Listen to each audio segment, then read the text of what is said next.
Hey, this is just a quick video to talk about how to prepare and install your Sonus car seat with a seatbelt. The first thing you need to do before you're getting in the car at all is we need to make sure that the harness straps are at the correct height for your child. So you need to place this car seat down on the ground and have your kiddo sit inside the car seat. We want to pick the slot that's at or below your child's shoulders. Any of these bottom three slots that are slanty or this fourth slot up are acceptable for rear facing, but we need to make sure that it's just below the child's shoulders. So that means that you cannot see the slot where the straps are coming out above your child's shoulders when they're seated in the seat. So the easy way to adjust that is, first of all, we want to push this bottom button here and pull from the top to loosen the harness straps all the way. That brings the splitter plate up where it's easy to get to. Then, one at a time, we're going to remove the straps from the splitter plate and move them down. I'm going to set this up like we're going to put a newborn baby in it. For a newborn, there is also a middle setting to shorten the harness straps even further, and that's just so you get a nice snug fit on your baby. The reason they have that extra slot down there is because if you attached it all the way at the very end, you would not be able to get the harness tight enough for your baby. So you need to shorten the harness just a bit by using this middle slot here. So I'm going to place both of these in. I see that they are all the way in fully, so nothing's going to accidentally fall out, and everything is down at the very bottom slot. This is a good setup for a newborn baby. I also have my bottom buckle coming out here. Now Sonus also does allow us to shorten this bottom buckle for a newborn, and I will show you how to do that. Down here at the very bottom is where this bottom buckle comes up, and so what we can do in order to shorten it is we take this buckle and we feed it back up through the next slot, so it's coming out this one and back in this one. And now if you look at the inside of the car seat, this little black metal thing is sitting right inside the car seat. All that does is it shortens the bottom buckle. We want to make sure that we're using the slot that's right up closest to where the baby's bottom is going to be. We do not want the buckle far away from their body because it's really important to make sure we got it tight enough. So this is all set up for a newborn baby now. The next thing we need to do is make sure that we have it in rear facing mode. So right now this is in forward facing mode because this foot is sitting upright. So if the seat is in the car, it is sitting upright. But if we pull this forward into rear facing mode, now it gives the car seat the appropriate angle for rear facing. So the angles of vehicle seats are all a little bit different. Sometimes if you set this all the way down in the car, it's going to sit upright, and that's not appropriate for a newborn. It has to be at the correct recline angle. So if you're able to get a good angle and get the car seat to stay there, it's great, as long as it stays that way. But occasionally there's still this little gap right down here, and whenever you try to tighten your buckle, if your car seat tries to sit up every time, then you may need to fill this gap. You can use a pool noodle, or you can roll up a towel tightly and place it in that space to fill it up, and then that way the car seat won't try to sit up every time.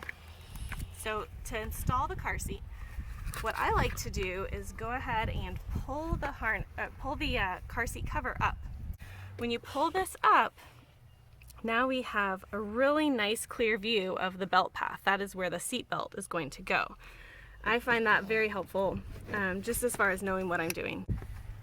So what we're going to do is pull the seat belt through one side, bring it down through the other one, and buckle it in. Click. I'm going to look and I'm going to make sure there are no twists or turns in my seat belt and that everything is laying nice and flat. Now that I've double checked that and I've buckled it in, I'm gonna look one more time to see if I have a good recline angle. On this seat, there's a little line that's embossed on the seat, a little arrow. It's kind of hard to see, but it's right there and it points to the back. This arrow needs to be level to the ground, and that is how I know I have a good recline angle. Once I know I have that arrow good, I can go ahead and tighten the seatbelt. So on most cars, the first thing I'm gonna do is lock the seatbelt. And the way I do that is I pull the shoulder belt all the way out nice and slow from the end. I don't wanna pull too fast, because if I pull quickly, sometimes it acts like it's locked, but then that was just a false alarm. That's kind of similar to when you step on your brakes and your belt locks up, but then you let off the brakes and it's loose. We wanna keep it nice and slow so it's not the emergency locking activating, but we want to pull it all the way out for the car seat lock. If you listen, you may be able to hear this ratcheting sound. That indicates that my seatbelt is locked. I can also double check it, and no matter what, it doesn't get loose again. It only gets tighter. So I have my seatbelt locked. The only reason seatbelts do that is for putting car seats in. So it's a very important safety feature, making sure that you have your seatbelt locked.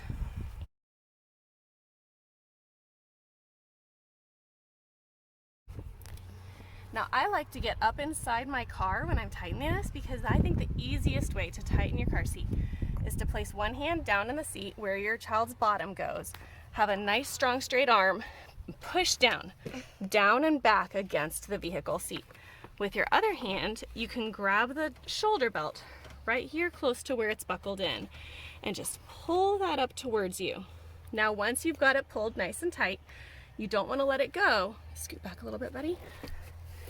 You actually want to feed all of that excess back up into the belt path where the shoulder belt is coming from.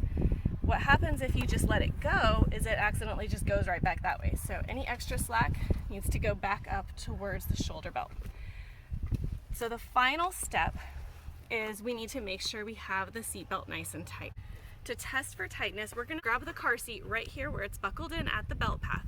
We do not grab up here and test. This part of the car seat is designed to move somewhat, because in a crash, it dips down and back towards the point of impact. So this one will move. We want to grasp it right here where it's buckled in and make sure that it moves no more than 1 inch front to back or side to side. I have a nice tight installation here, so I'm good on that front.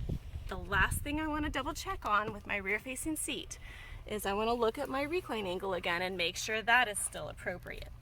Once I've got all that done, I am all set to go for my rear facing car seat. I can put everything back together and it's all ready to buckle my kiddo in. One last little thing to note is this top tether is only used for forward facing. So there's actually a spot right up here where you can buckle this in, and then you don't have big metal pieces flying around and knocking into people's heads. So that's a nice little safety feature, is that there's a spot to put this to secure it. All right, I hope that helps. Thanks for watching. One more quick note. Always make sure you're reading both the car seat owner's manual and your vehicle owner's manual. There's so much really good information in here.